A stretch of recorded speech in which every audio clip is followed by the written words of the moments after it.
Perkataan Pancasila dipakai untuk sebetulnya mendemonstrir anti kepada kaum. Padahal tidak, Pancasila itu sebetulnya tidak anti kaum.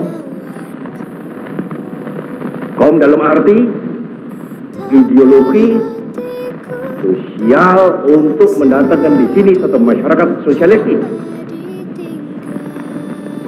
Kalau dikatakan ya aku Pancasila, tetapi dalam artinya anti masa komnya ini, Pancasila juga dipakai untuk mengatakan aku Pancasila tetapi aku anti NAS, aku Pancasila tetapi aku anti A. Jawab tidak. Pancasila adalah pemersatu, adalah satu ideologi yang menyakup segala. Karena aku sendiri berkata, aku ini apa? Aku Pancasilais. Aku apa? Aku perasan daripada Nasakom. Karya apa? Karya di bidang pekerjaan saudara masing-masing. Membangun satu masyarakat baru yang progresif, yaitu kiri. Karena itu aku menegaskan hal ini, saudara-saudara. Pendek kalau saudara-saudara mengaku atau menamakan dirimu anak Bung Karno, saya tidak mau punya anak yang tidak kiri. Bersama, hilangkan sedih dan duka, mari nyanyi bersama, lenyapkan duka lara, bergembira semua.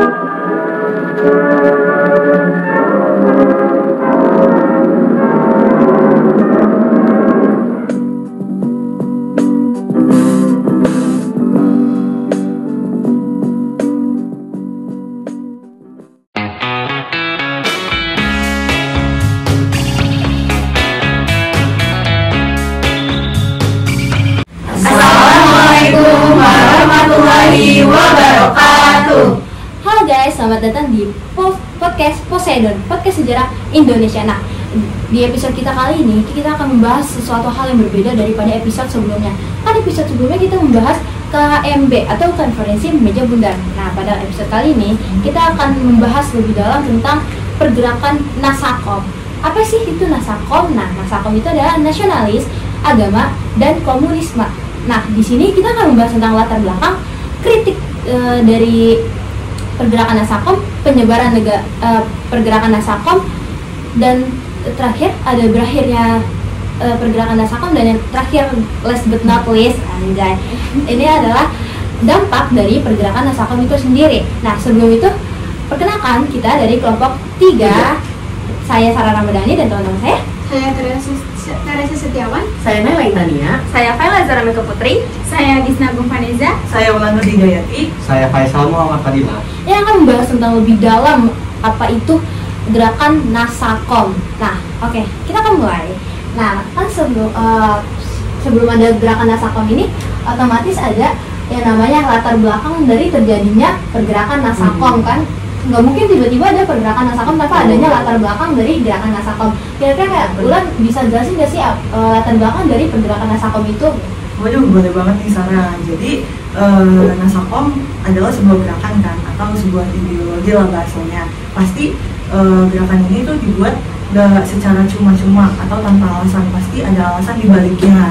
Nah, kita harus tahu dulu Nasakom itu merupakan akronim dari nasionalisme, agama, dan komunisme, di mana Nasakom ini merupakan buah pikiran dari Insinyur Soekarno yang ditetapkan atau menjadi sebuah ciri khas pada demokrasi terpimpin dari tahun 1959 sampai 1965 begitu.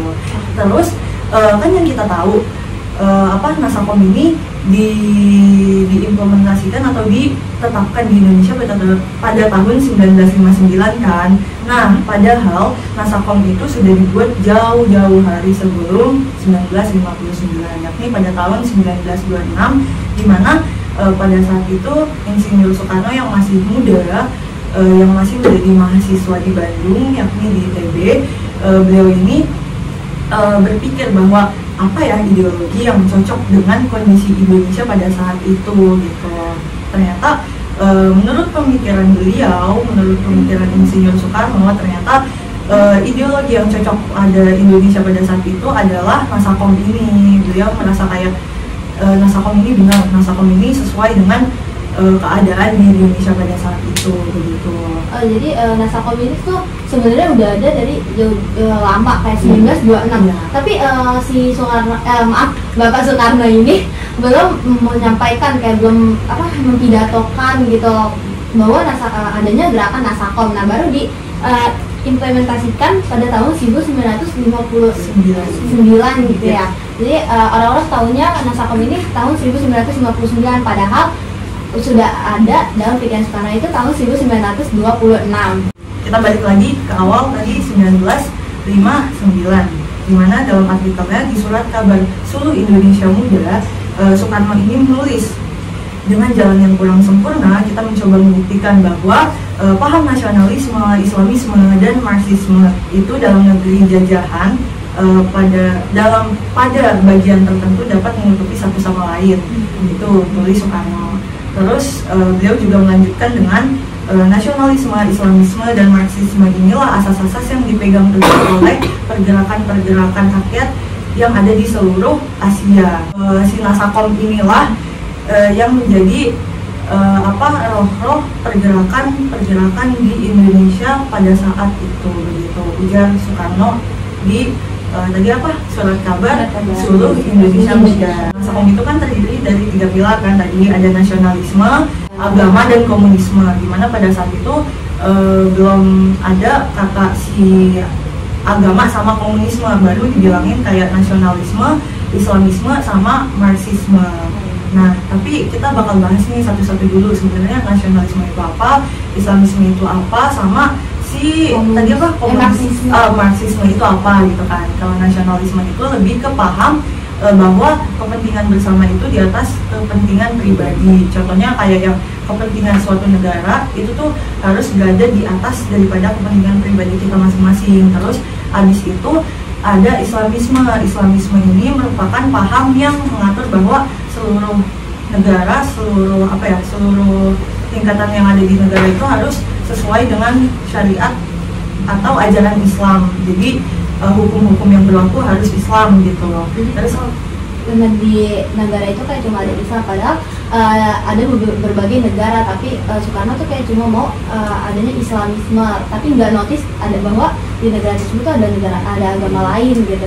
Marxisme, ya kalau Marxisme itu merupakan buah pikiran dari Karl Marx, di mana beliau ini menyatakan bahwa kita tuh semua setara, nggak ada golongan kelas-kelas gitu. Jadi Marxisme itu beda ya sama liberalisme. Kalau liberalisme itu lebih ke arah kebebasan, sedangkan kalau Marxisme ini lebih ke arah kesetaraan gitu. Terus lanjut lagi tadi yang ada 3 pilar, 3 aliran politik. Ada tadi nasionalisme, agama, sama komunisme lagi gitu kan. Nah, di mana 3 aliran politik ini masing-masing memiliki wakil organisasi-organisasi yang ada di Indonesia pada saat itu. Tadi nasionalisme itu diwakili oleh partai Indis Party. Terus ada juga agama, itu lebih agama atau Islamisme, itu diwakili oleh Partai Sarekat Islam atau yang disingkat dengan SI. Terus yang ketiga adalah Marxisme atau komunisme yang diwakili oleh Partai Komunis Indonesia atau PKI begitu. Terus setelah dari 1926 ke 1956 atau 3 dekade atau 30 tahun setelah si 1926 ini itu memandangkan kembali ideologi Nasakom ini, karena pada saat itu di 1955 itu adanya demokrasi parlementer. Parlementer.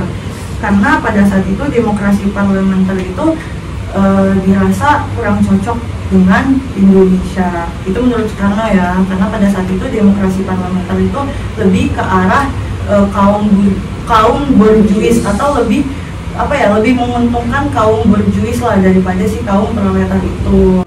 Jadi yang enak kaum borjuis, tapi yang melarat atau sengsara tuh kaum proletar gitu ya. Padahal yang capek-capek kerja nih kaum bawah gitu, kaum proletar. Iya, boleh nambahin lagi?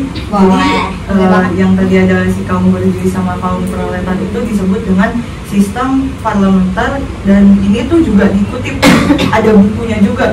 Ada yang menyatakan juga bahwa berarti kan benar-benar terjadi kan di Indonesia, yakni dari buku Demokrasi untuk Indonesia, Pemikiran Politik Bung Hatta, karya Zulkifli Sulaiman pada tahun 2010 begitu. Jadi nggak cuma asal ngomong aja, tapi udah ada bukunya nih, berarti udah ada sumbernya. Yang mau beli ke Gramedia. Oh iya, nggak cuma itu tahu Lan. Jadi Bung Karno ini juga menganggap bahwa demokrasi parlementer ini juga bisa membahayakan pemerintahan Indonesia. Nah, di mana dia ini juga bilang bahwa di dalam demokrasi parlementer tiap-tiap orang ini bisa menjadi raja, dan tiap-tiap orang bisa dipilih, tiap-tiap orang bisa memilih, dan tiap-tiap orang juga bisa memupuk kekuasaan untuk menjatuhkan menteri-menteri dari singgasananya, sebut Soekarno. Nah, makanya pada Februari 1956 Soekarno ini mengusulkan sebuah konsep yang disebutnya demokrasi terpimpin. Nah, di mana demokrasi terpimpin ini adalah demokrasi yang berfokus kekuasaan ini pada pemerintah saja, pada presiden saja. Nah, di mana dengan berpondasi kepada 3 pilar utama, yaitu seperti yang tadi Wulan sudah jelaskan, 3 pilar utama yaitu Nasakom, nasionalisme, agama, dan komunisme. Nah, terus dalam bukunya Rosian Anwar In Memoriam, ini mengungkapkan bahwa demokrasi terpimpin dan Nasakom ini ditentang oleh Muhammad Hatta. Jadi Muhammad Hatta ini sebagai wakil presiden Indonesia pada masa itu, dia tuh nggak suka karena dengan kita menyetujui Nasakom bahwa kita ini artinya bekerja sama dengan PKI, dan dimana Muhammad Hatta ini secara personal juga kurang cocok dengan adanya PKI tersebut. Nah, makanya bagi Hatta demokrasi terpimpin ini sebenarnya membuat kekuasaan negara ini kian terpusat pada presiden saja. Jadi itulah yang memang sudah terjadi dari tahun-tahun sebelumnya. Nah, makanya sistem demokrasi terpimpin yang sudah dilaksanakan sejak tahun 1959 ini tidak mengenal lagi Perdana Menteri yang pada era sebelumnya ini turut memimpin negara bersama presiden. Nah, makanya sistem demokrasi terpimpin ini tidak ada lagi posisi wakil presiden setelah Muhammad Hatta ini lengser. Setelah Muhammad Hatta ini artinya apa ya? Mengundurkan diri pada tanggal 1 Desember 1955. Nah, dalam jurnal Syafi'i Ma'arif, dia ini juga menyebut bahwa Hatta ini, mengapa sih Hatta ini mengundurkan diri menjadi presiden? Nah, karena ini jadi Hatta ini mengundurkan dari kursi wakil presidennya karena kepemimpinan Soekarno yang semakin otoriter. Nah, makanya Dwi Tunggal pun akhirnya tanggal. Jadi dari dua sosok proklamator yang tadinya sejalan akhirnya berpisah jalan, di mana Hatta ini menepi dan Soekarno tetap semakin kokoh di puncak kekuasaannya. Jadi kayak mereka ini yang tadinya bersatu gara-gara beda pemikiran. Iya. Kayak Soekarno maunya bekerja sama dengan PKI, tapi Hatta nih nggak mau adanya PKI di Indonesia. Nah, terus selanjutnya juga kan gerakan Nasakom ini nggak mungkin tiba-tiba merajalela di mana-mana, kayak nggak mungkin semua orang-orang tiba-tiba ikut ideologi Nasakom tanpa adanya penyebaran. Nah, kira-kira tuh Agisa bisa jelasin nggak sih dari penyebaran dari Soekarno itu apa? Iya, untuk menyebarkan pergerakan Nasakom tersebut, gitu. Nah, bisa banget Sarah sepeninggalan Soekarno, sepeninggalan Hatta, Soekarno semakin leluasa menyebarkan konsep Nasakomnya. Dengan sistem demokrasi yang terpimpin, Bung Karno menyatukan tiga pilar kekuatan. Tiga pilar kekuatan politik ini dengan tujuan untuk semakin memperkuat posisinya Nasakom juga menjadi tiga pilar utama, dalam perpolitikannya Indonesia kala itu. Adanya partai-partai politik yang berhaluan nasionalis, terutama Partai Nasional Indonesia atau PNI. Besutan Soekarno termasuk dalam kalangan militer. Adanya kelompok Islam seperti Masyumi dan Nahdlatul Ulama atau NU, serta golongan kiri yang dimotori oleh PKI. Oh, jadi Nasakom ini udah 3 tuh dibagi lagi menjadi 3 pilar. Nah, yang dimana tiap pilar tuh ada partai politiknya kan. Pertama ada nasional itu dipegang sama PNI atau Partai Nasional Indonesia. Nah, yang dimana partai ini tuh dibuat atau kayak diusulkan oleh Soekarno kan. Jadi emang yang megang ini udah Soekarno, otomatis dia masuk ke Nasakom ini. Terus yang kedua ada Nahdlatul Ulama dan Masyumi yang kayak yang megang agama lah gitu, tapi mereka ini lebih berfokus pada Islam gitu. Karena mereka agama. Terus yang ketiga itu ada PKI, di mana dia tentang komunisme yang kita tahu. PKI itu adalah partai komunis terbesar yang ada di Indonesia pada saat itu gitu. Jadi dia diikutsertakan lah dalam Nasakom ini gitu. Iya. Nah, nggak berhenti di situ aja, Sarah. Soekarno juga bahkan menyatakan bahwa Nasakom merupakan perwujudan Pancasila dan Undang-Undang Dasar 1945 dalam politiknya. Kok bisa sih Nasakom ini nyambung kayak berhubungan dengan Pancasila, Undang-Undang Dasar Negara Indonesia gitu, yang dimana kan beda ideologi lah ibarat kata. Kalau Pancasila tuh sebenarnya sama, cuma Pancasila ini lebih ke kayak rakyatnya. Terus kalau Nasakom ini menurut pandangan saya ya kayak lebih komunis gitu sih, jadi membuat negara Indonesia sebagai negara komunis. Kira-kira ada yang bisa jelasin nggak sih? Oh iya, ini tuh pernah masuk ke dalam pidatonya Soekarno yang tepat pada peringatan Hari Kemerdekaan Republik Indonesia di tanggal 17 Agustus 1961, di mana Soekarno sebagai sang penguasa, dia ini berucap secara lantang, yaitu siapa yang setuju kepada Pancasila harus setuju kepada Nasakom, dan siapa yang tidak setuju kepada Nasakom sebenarnya tidak setuju kepada Pancasila. Nah, seru Soekarno dalam pidatonya pada peringatan 17 Agustus itu. Nah, Soekarno akhirnya juga melanjutkan dengan kalimat, sekarang saya tambah, siapa setuju kepada Undang-Undang Dasar 1945 harus setuju kepada Nasakom, dan siapa yang tidak setuju kepada Nasakom maka sebenarnya dia tidak setuju kepada Undang-Undang Dasar 1945. Di mana kampanye Nasakom ini nggak cuma dipidatokan ke warga masyarakat Indonesia saja, tetapi ia juga membawa hingga ke forum internasional ya, dalam sidang Majelis Umum Perserikatan Bangsa-Bangsa atau PBB pada tanggal 30 September 1960 di New York, Amerika Serikat, di mana Soekarno ini menyampaikan pidato dengan judul To Build the World Anew. Jadi Soekarno ini di sini menegaskan bahwa dia itu lebih memaksa. Jadi masyarakat ini harus setuju pada Nasakom. Maka jika dia tidak ini setuju, maka dia berarti tidak setuju dengan Pancasila dan Undang-Undang Dasar. Jadi Soekarno tuh kayak memaksa orang-orang buat ngikutin ideologi Nasakom. Nah, terus kayak tadi yang dibilang juga kayak orang-orang yang nggak setuju sama Nasakom berarti nggak setuju sama Undang-Undang Dasar itu. Padahal Undang-Undang Dasar dan Pancasila ini adalah dasar negara, yang dimana orang-orang tuh pasti setuju dengan hal itu. Kalau nggak ada itu kan otomatis negara nggak ada gitu, atau mereka yang keluar dari negara ini gitu. Terus juga ada tambahan nih dari aku, dari saya. Jadi di sini ada seorang riset senior tentang sejarah yang telah yang udah berpengalaman banget lah meriset sejarah tentang Asia Tenggara termasuk juga Indonesia. Beliau ini berkata bahwa Soekarno menawarkan sebuah konsep tata dunia yang baru. Soekarno ketika itu merangkum konsepsi politiknya sebagai Nasakom, nasionalisme, agama, dan komunisme. Terus beliau juga menambahkan nih, pemahaman komunisme di sini adalah sebagai sosialisme, di mana karena dasar pemikirannya adalah prinsip keadilan sosial yang juga menjadi dasar pemikiran politik Karl Marx. Jadi kan di sini disinggungkan tentang sosialisme.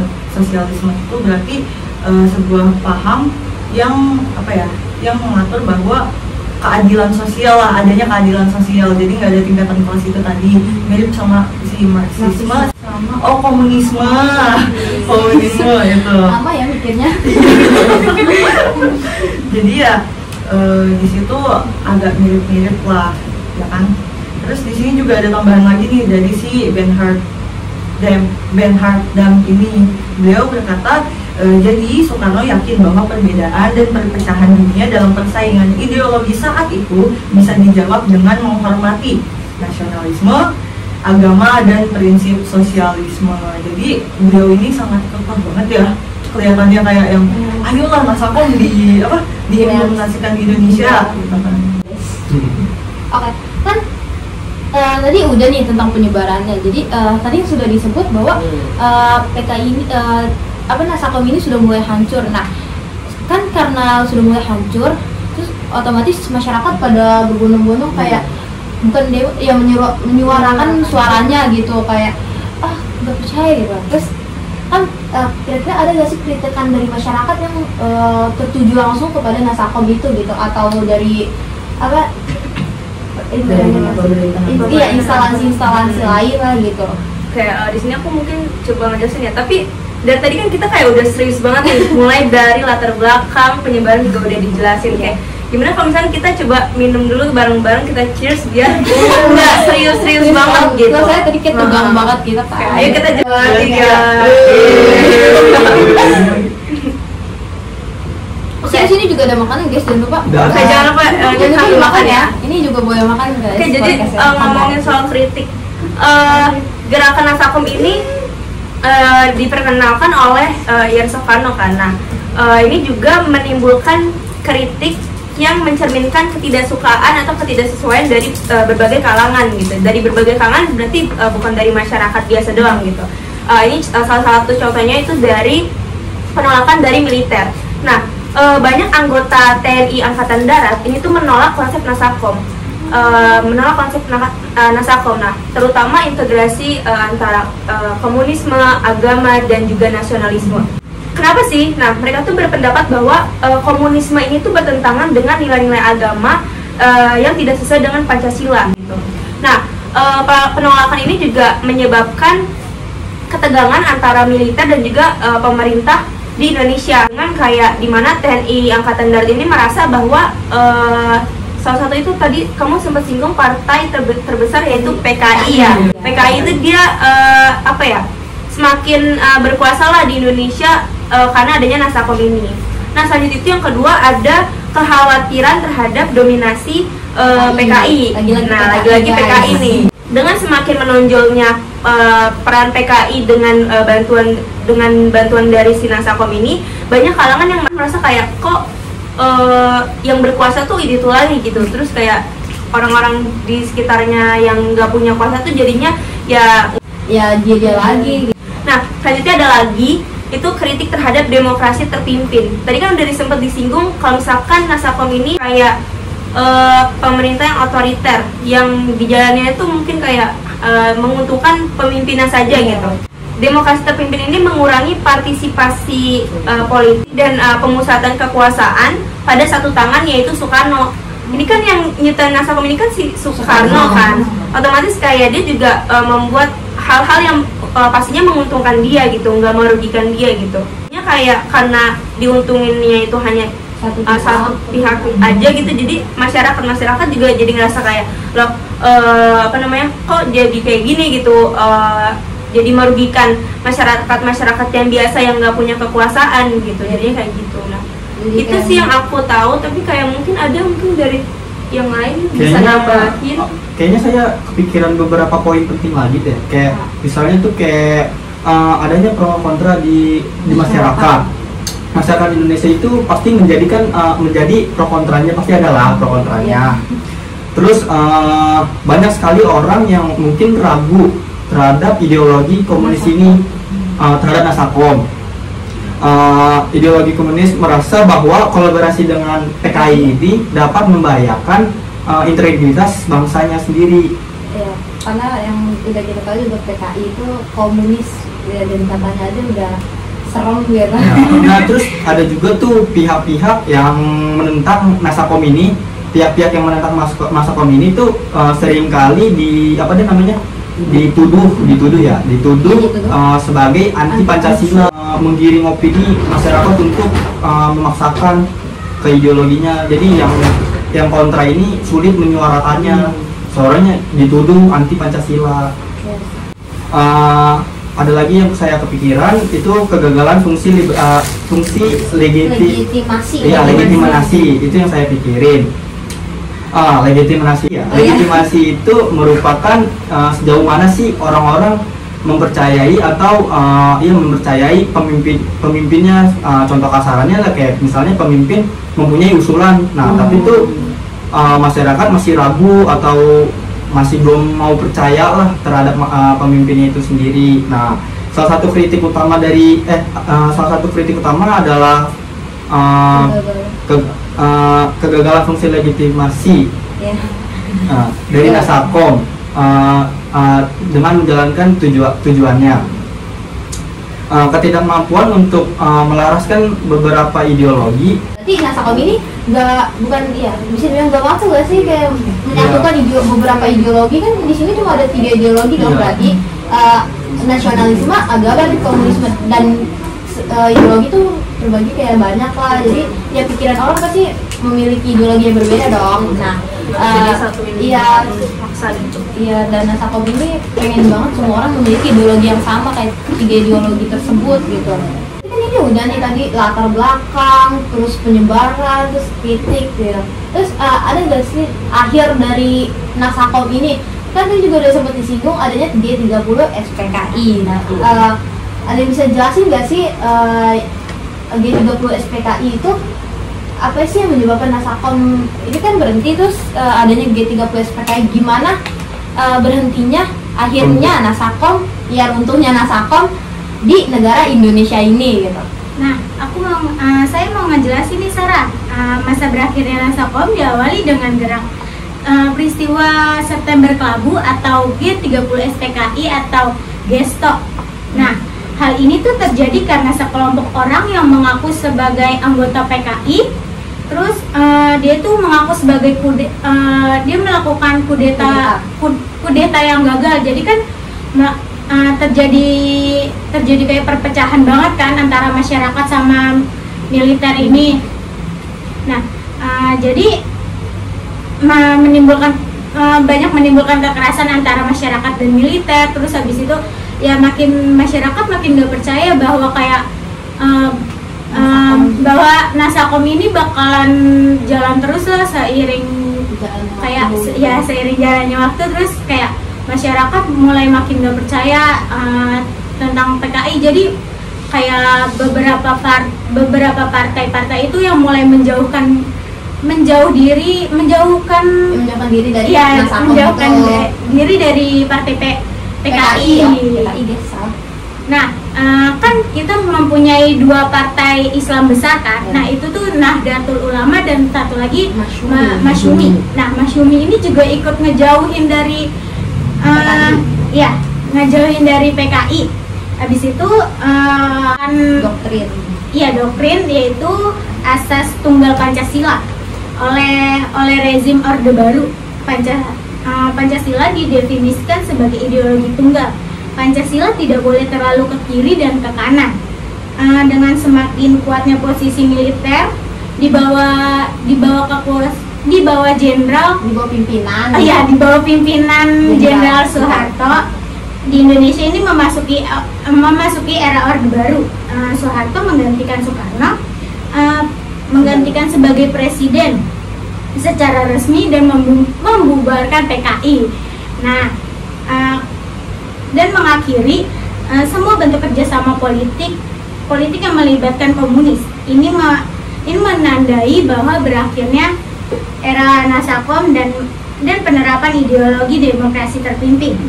Oh, berarti akhirnya ini lagi-lagi karena adanya peran Mohatta yang tadi mengundurkan diri, karena dia kan bersikeras banget kalau nggak ada Nasakom gitu ya. Ya, jadi kayak pengen banget gitu bukan ngancurin sih ya, kayak runtuhin Nasakom, tapi akhirnya mereka runtuh sendiri dengan adanya kejadian G30 SPKI gitu. Terus juga selain itu berarti langsung alih pemerintahan dengan Orde Baru, yang dimana kita tahu bahwa dipimpin oleh Soeharto selama kurang lebih 30 tahun guys. Berapa lama itu? Tahu lah, Iya. hampir setengah hidup ya. Hidup. Jadi kan tadi kita udah ngejelasin semuanya nih, dari latar belakang, kritik, terus penyebaran, terus yang terakhir tuh tadi berakhirnya. Nah, dari semua itu pasti kan ada dampak yang diberikan oleh Nasakom kepada masyarakat Indonesia gitu. Nah, kira-kira Teresa bisa jelasin nggak sih dampak dari adanya Nasakom ini gitu, yang tadi kan udah dijelasin gitu tentang Nasakom itu sendiri. Saya bisa menjelaskan Sarah, yang pertama itu kan ada menguatnya posisi Soekarno sebagai presiden. Nah, dalam konsep Nasakom ini dianggap dijadikan alat bagi Soekarno untuk mempertahankan posisinya serta menggalakkan dukungan dari beberapa golongan, dari 3 golongan ideologi besar. Itu ada nasionalisme, agama, komunitas. Dengan tidak adanya lagi Perdana Menteri dan Wakil Presiden, posisi Soekarno ini kan sebagai presiden ya, sekaligus pemimpin. Nah, pemimpin tunggal jelas semakin kuat pada masa demokrasi terpimpin. Dan yang kedua itu ada menguatkan kekuatannya PKI. Beberapa tahun beberapa tahun peristiwa pemberontakan Madiun pada tahun 1948. PKI justru mulai bangkit nih. PKI bahkan menjadi salah satu partai politik pemenang pemilu tahun 1955. Setelah PNI sama NU dan dan RU ya. Jadi PKI mulai bangkit lagi ya. Pemilu 1955 diikuti oleh lebih dari 28 partai politik. PKI semakin menguat setelah Nasakom dan sistem demokrasi pemerintah terpimpin diberlangsungkan sejak 1999. Lantaran kayak Masyumi jadi lemah gitu kan, PKI naik, berarti otomatis Masyumi ini jadi lemah karena adanya PKI dan kayak pemberontakan si TII gitu yang udah dijelasin pada materi sebelumnya guys gitu. Jadi di sini kita kan udah materinya tentang Nasakom. Nah, sebelumnya itu kita ada tentang DI dan atau TII dan PRRI, Pemesta dan jadi akhirnya tuh dibubarin gitu. Tapi ada lagi tuh satu lagi dampaknya tuh tidak stabilnya pemerintahan. Nah, pemerintahan itu nggak stabil tuh, semakin kurangnya harmonis relasi Indonesia dengan negara-negara liberal. Kayak banyak lah Indonesia jadi kayak semakin gerenggang lah terhadap negara-negara liberal. Tapi di sisi lain tuh Indonesia tuh semakin kuat ikatannya terhadap negara-negara komunis. Nah, tidak stabilnya perpolitikan di era demokrasi terpimpin juga disebabkan karena munculnya gerakan antara Tentara Nasional Indonesia, terutama Angkatan Darat, dengan PKI yang sama-sama memiliki pengaruh kuat di pemerintahan. Jadi kayak cekcok gitulah dari kedua kubu, sama-sama kuat di pemerintahan. Soalnya kayak pemandangan, iya, iya pandangan. Terus politik antara dua kubu ini nanti berpuncak pada gerakan 30 September atau bisa disebut juga 30 SPKI. Ya, yaitu intinya yang disebut-sebut didalami oleh PKI, kehancuran PKI di era demokrasi terpimpin sekaligus meluruh pengaruh Soekarno dan tamatnya riwayat Orde Lama. Oke guys, jadi itu yang udah dijelasin ya dampak dari adanya Nasakom itu sendiri gitu. Nah, kan kita udah jelasin nih semuanya dari latar belakang dan lain-lain lah gitu. Semoga kalian bisa paham ya apa yang dijelasin gitu. Ya. Amin. Oke, jadi karena kan mereka sudah menjelaskan, jadi di sini ada kesimpulannya, yaitu kesimpulan dari materi tentang pergerakan Nasakom. Nah, sudah dijelaskan oleh Ulan, berarti Nasakom itu adalah ciri khas dari adanya demokrasi terpimpin pada tahun 1959 sampai dengan 1965. terbagi menjadi 3 pilar utama, kan? Agama, nasionalis itu PNI, Partai Negara Nasionalis Indonesia. Maaf ya guys, tipe-tipe. Terus yang kedua itu agama. Nah, agama ini memiliki 2 partai, yaitu Nahdlatul Ulama atau NU dan Masyumi, Partai Masyumi. Terus yang terakhir ini komunis, yang mana tadi juga sudah sangat amat dimention dalam pembahasan kali ini, yaitu PKI, Partai Komunis Indonesia, di mana ya bengkerok dari adanya Nasakom ini gitu. Terus juga kayak hal ini yang menyebabkan runtuhnya juga Nasakom gitu, karena ada gerakan G30 SPKI.